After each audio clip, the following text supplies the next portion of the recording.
నియోజకవర్గాల పునర్విభజన ఒక శుభవార్త అన్నారు వైఎస్ఆర్సీపీ అధినేత వైఎస్ జగన్మోహన్ రెడ్డి. వైఎస్ఆర్సీపీ పాలనలో మహిళలకు పెద్దపీట వేశామన్నారు. పదవుల్లో, కాంట్రాక్టు పనుల్లో మహిళలకు రిజర్వేషన్లు ఇచ్చామని వైఎస్ జగన్ గుర్తు చేశారు. చట్టసభల్లో మహిళలకు మరిన్ని సీట్లు రాబోతున్నాయన్నారు. సీట్లు పెరగడం వల్ల వైఎస్ఆర్సీపీ కార్యకర్తలు నేతలుగా ఎదుగుతారన్నారు వైఎస్ జగన్. పార్టీలో కష్టపడే వారికి పెద్దపీట వేస్తామన్నారు. జగన్ 2.0లో కార్యకర్తలకు పెద్దపీట ఉంటుందన్నారు.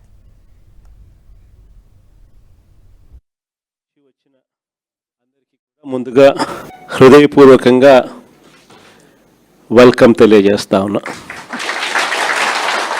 ఆ నియోజకవర్గంలో మంత్రి గారికి ఉన్నంత వ్యతిరేకత బహుశా ఏ నియోజకవర్గంలో ఇంకొకరికి ఎవరికి ఆ స్థాయిలో వ్యతిరేకత లేదు.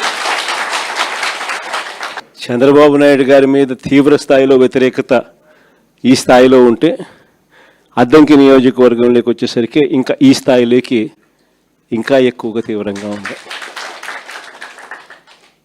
అలాంటి పరిస్థితుల మధ్య ఈసారి ఎన్నికలు జరగబోతూ ఉన్నాయి. ఇలాంటి పరిస్థితుల్లో కూడా ఒక డాక్టరు అశోక్ను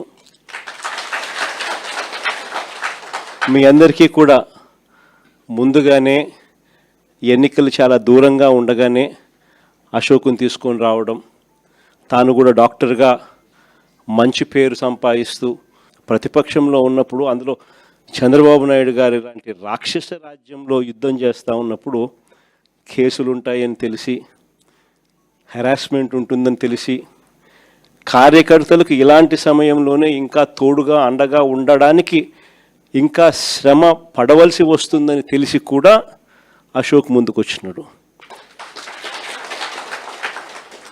ఎన్నికలప్పుడు చంద్రబాబు నాయుడు అన్న మాటలు ఏమిటి, ఎన్నికలు అయిపోయిన తర్వాత చంద్రబాబు నాయుడు గారు చేస్తూ ఉన్న పాలన ఏమిటి అని చెప్పి ఏ చిన్న పిల్లాడిని అడిగినా కూడా ఈరోజు రాష్ట్రంలో చెప్పగలుగుతున్నాడు.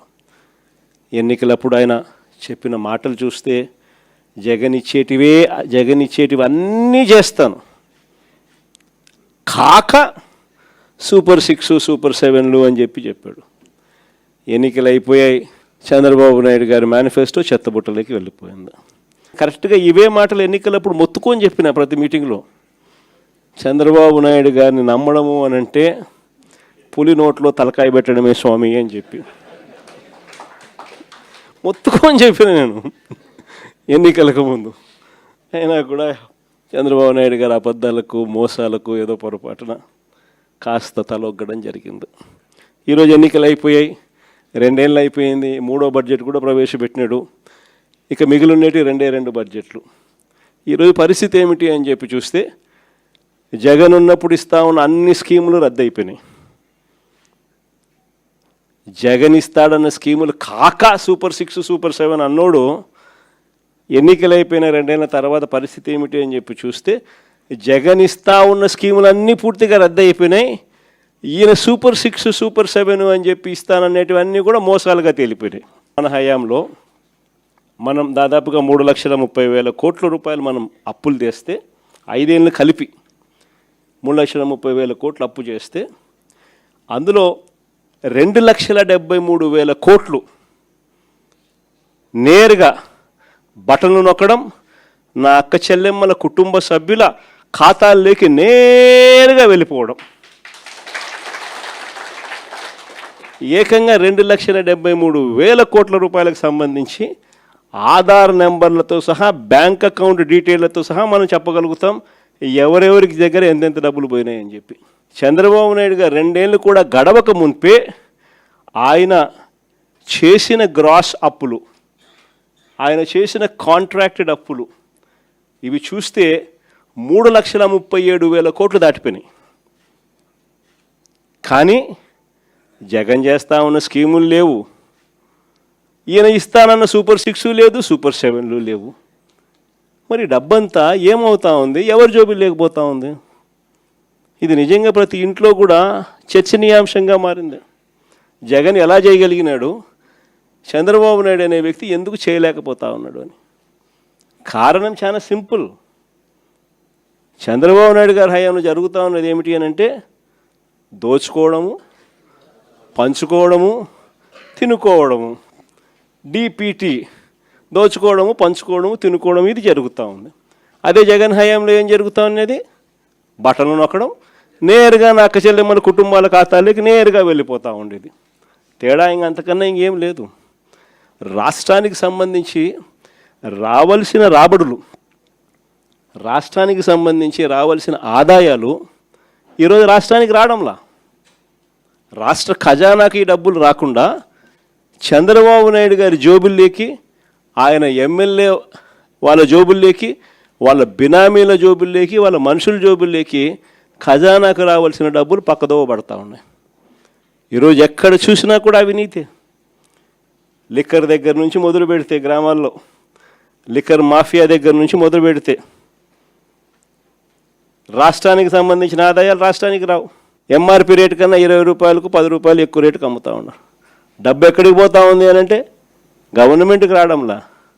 వీళ్ళ జోబీల్లో నుంచి గవర్నమెంట్కి రావాల్సిన డబ్బులు వీళ్ళ జోబీల్లోకి పక్కదారు. లిక్కర్ మాఫియా దగ్గర నుంచి మొదలు పెడితే ఇసుక, మట్టి, సిలికా, క్వాడ్స్, లాటరైటు, గ్రెనైటు, ఇవే కాదు అధిక రేట్లకు పీపీఏలు, పవర్ పర్చేస్ అగ్రిమెంట్లు. మనం ₹2.49 మనం రైతులకు మేలు జరగాలని 25 ఏళ్ల పాటు రైతులకు ఉచిత కరెంటు ఖచ్చితంగా ఉండాలి అని, దాన్ని ప్రభుత్వం మీద భారం పడకుండా ఉండాలనే ఉద్దేశంతో ₹2.49 మనం పీపీఏ చేస్తే, నానా యాగి చేసిన వాళ్ళు ఈరోజు చూస్తే పీపీఏలు ఏ రేటుకి చేస్తూ ఉన్నారు? ₹4.60 చేస్తూ ఉన్నారు. ఎక్కడ ₹2.49, ఎక్కడ ₹4 చిల్లరకు జరుగుతూ ఉంది ఈరోజు పీపీఏలు. ఇష్టం వచ్చినట్టుగా దోచుకో, పంచుకో, తినుకో. అమరావతిలో కట్టడాలు చూస్తే స్క్వేర్ ఫీట్కు ₹11,000 అడుక్కు. హైదరాబాద్ కానీ, బెంగళూరు కానీ, చెన్నై కానీ, యా మహానగరంలోకి పోయి వెళ్ళి కట్టినా కూడా 5 స్టార్ రెసిడెన్షియల్ కాంప్లెక్సెస్, 5 స్టార్ లాబీలతో ఉండేది కట్టడానికి కూడా అడుక్కు 4,000 కాదు. ఈడ చూస్తే అమరావతిలో అడుక్కు 11,000. ఎక్కడ చూసినా అవినీతే. ఇంకా భూముల విషయంలో నేను చెప్పాల్సిన పనిలే. శనిక్కాయలకు, బెల్లాలకు వాళ్ళకి ఇష్టం వచ్చిన వాళ్ళకి ఇస్తూ ఉన్నారు. ఏకంగా ఇలా బంధువు బాలకృష్ణ అల్లుడు 5,000 కోట్ల రూపాయలు విలువ చేసే భూమిని నేరుగా వీళ్ళకి ఇష్టం వచ్చినట్టు శనిక్కాయలకు, బెల్లాలకు కట్టబెడతా ఉన్నారు. ఈ రకంగా రాష్ట్రానికి సంబంధించిన ఆదాయాలు ఏవి కూడా రాష్ట్రానికి రాకుండా అన్ని రకాలుగా కూడా దోచుకోవడము, దోచుకునేది తినుకోవడమే జరుగుతూ ఉంది. ఇంకా ఆశ్చర్యం విషయం ఏంటో తెలుసా? అసలు రాష్ట్రంలో పరిపాలన అనేది ఎక్కడ సాగడంలా. వ్యవస్థలన్నీ కూడా మొత్తం కుప్పకూలిపోయినాయి.